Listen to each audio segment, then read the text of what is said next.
नमस्कार। मैं शाश्वता वालिगा आप सभी को अपने चैनल में हार्दिक स्वागत करती हूँ। आज हम बात करेंगे होली के बारे में।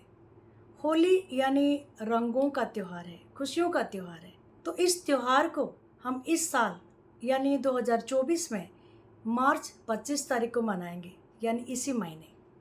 और 24 तारीख को होलिका दहन होगा।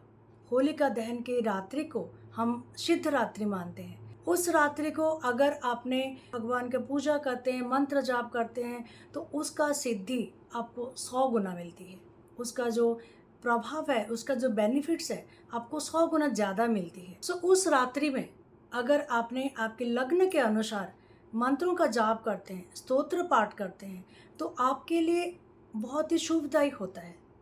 तो चलिए बात करते हैं लग्नों के अनुसार आपको क्या पूजा करनी चाहिए, क्या मंत्र जाप करना चाहिए या कोई स्तोत्र पाठ करना चाहिए। अगर आपका मेष लग्न है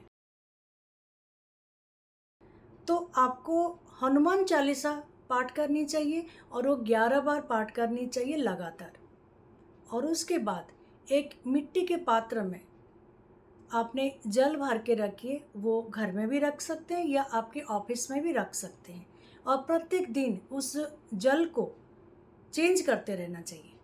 अगर आपका वृषभ लग्न है, उस रात्रि को आपको गणेश अथर्व शीर्ष का पाठ करनी चाहिए और वो 11 बार पाठ करनी चाहिए।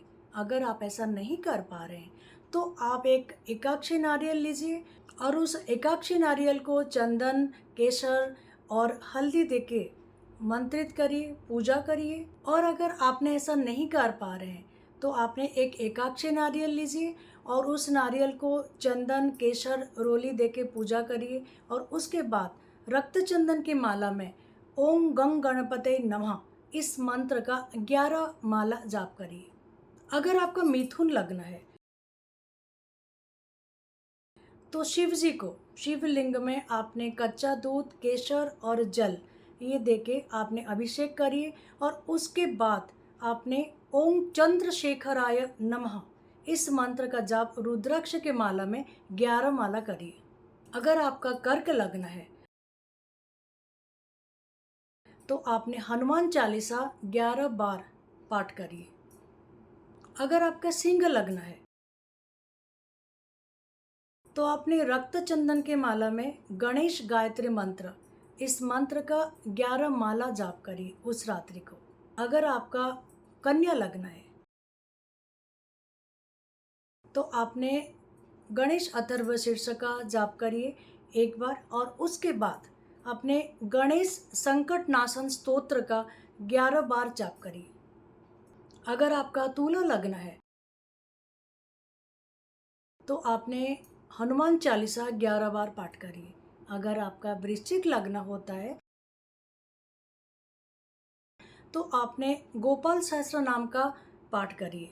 और अगर आपने गोपाल सहस्त्र नाम का पाठ नहीं कर पा रहे हैं तो रक्त चंदन के माला में ओम गंग गणपतये नमः इस मंत्र का जाप 11 माला करिए।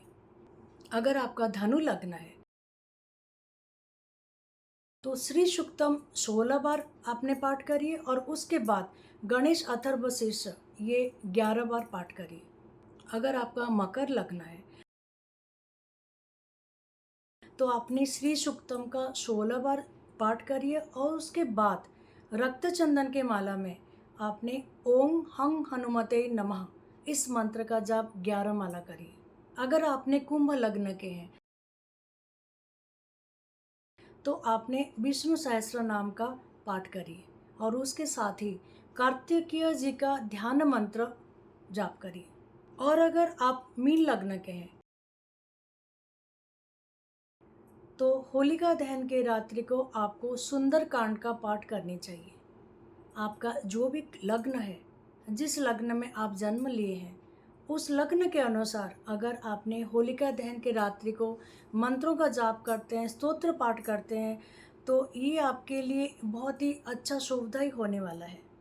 आपके लग्नों के अनुसार आप जिस लग्न में जन्म लिए हैं उसके अनुसार अगर आपने होलिका दहन के रात्रि को मंत्रों का जाप करते हैं या स्तोत्र का पाठ करते हैं तो इसका जो अच्छा प्रभाव है वो आपको 100 गुना प्राप्त होंगे। इसके साथ ही मैं विराम लेती हूँ। नमस्कार।